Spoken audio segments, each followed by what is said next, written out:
سڑک عبور کرنے کے بعد جو ہے کچھ پیاس سی محسوس ہوئی تو ایک دکان کے سامنے پانی کی ٹنکی رکھی ہوئی تھی۔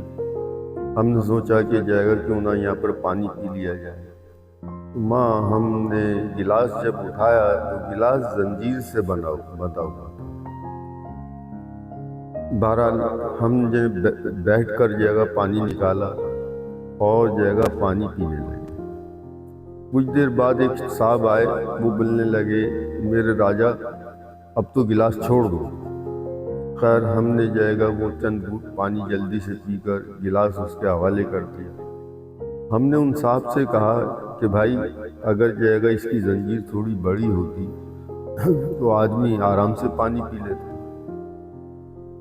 ان صاحب نے کہا کہ بھائی ہر چیز مہنگی ہو گئی ہے، مہنگائی کا دور ہے، زنجیر یہ بھی کافی قیمت کی آتی ہے، ہیروئن کی اور چور وہ زنجیر توڑ کر ہی لے جاتا ہے، اس لیے یہ پلاسٹک کا گلاس ایک چھوٹی سی زنجیر سے باندھ دیا گیا ہے، بس اسی طرح سے آپ پانی پی سکتے ہیں۔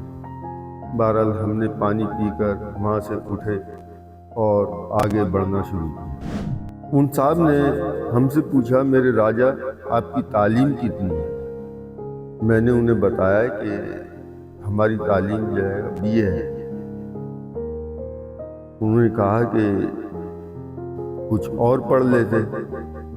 ہم نے کہا کہ بھائی پیلے اسکول میں پڑھنے والے بچوں کی قسمت بھی پیلی ہی ہوتی ہے، اور یہ سرکاری نوکریاں تو جاگیرداروں اور سرمایہ داروں کے بچوں کے حصوں میں آتی ہیں، ہماری قسمت کہاں کہ ہم کوئی سرکاری ملازمت حاصل کر سکیں۔ یہ سوچتے ہوئے ہم نے آگے تعلیم بھی نہیں حاصل کی۔ وہاں سے ہم کینٹ اسٹیشن پہنچے تو لوگ اپنا سامان اٹھائے ہوئے اسٹیشن کی جانب رواں دواں تھے۔ ہم بھی اپنے بوجھل قدموں میں تیزی لاتے ہوئے اسٹیشن کی جانب لمبی پہنچے۔ اسٹیشن پر ٹکٹ لینے کے لیے لمبی قطاریں لگی ہوئی تھیں۔ ان میں سے جو سب سے چھوٹی قطار تھی ہم بھی اس میں کھڑے ہو گئے اور کسی بھی انداز میں وہاں پر ٹکٹ لینے میں کامیاب ہوئے۔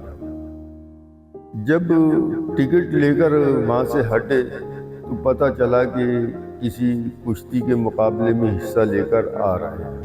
پلیٹ فارم پر پہنچے تو یوں لگا جیسے پورا شہر کو چھوڑ کر جا رہا ہے اور یہاں پر حالات خراب ہو گئے ہیں۔ معلومات کے کاؤنٹر پر جا کر معلوم کیا تو پتہ چلا کہ ٹرین آنے کے آدھے گھنٹے بعد چلے گی۔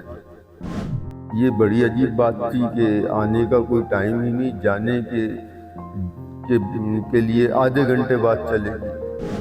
جب ٹرین آنے کا پتہ ہی نہیں تو جانے کا ٹائم بھی کچھ نہیں پتا، سوچا کہ کیوں نہ اسٹیشن سے باہر جا کر کھانا لے آئیں، راستے میں پھر کہاں کھانا ملے گا۔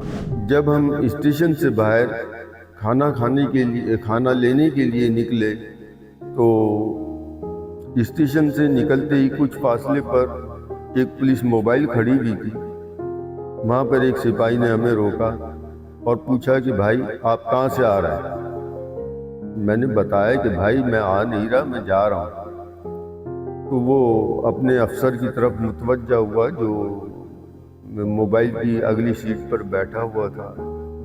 اس نے کہا کہ سر یہ آ رہے ہیں اسٹیشن سے اور یہ کہہ رہے ہیں کہ میں آ نہیں رہا، جا رہا ہوں۔ یہ بڑی عجیب بات ہے۔ تو افسر نے کہا کہ اسے موبائل میں بٹھاؤ۔ اس موبائل والوں نے ہمیں موبائل کے اندر بٹھا لیا اور وہ ہمیں کچھ فاصلے پر لے گئے اندھیرے میں۔ وہاں پر ہماری انہوں نے تلاشی لی، ہمارے پاس جتنے پیسے تھے وہ انہوں نے اٹھا کر ایک جگہ رکھے، کچھ ریزگاری تھی وہ ایک جگہ رکھی۔ تو سپاہی نے افسر کو بتایا کہ سر اس کے سامان کی جو تلاشی لی ہے اس میں سے ایک بلیڈ برآمد ہوا ہے، مجھے تو یہ جیب کترا لگتا ہے۔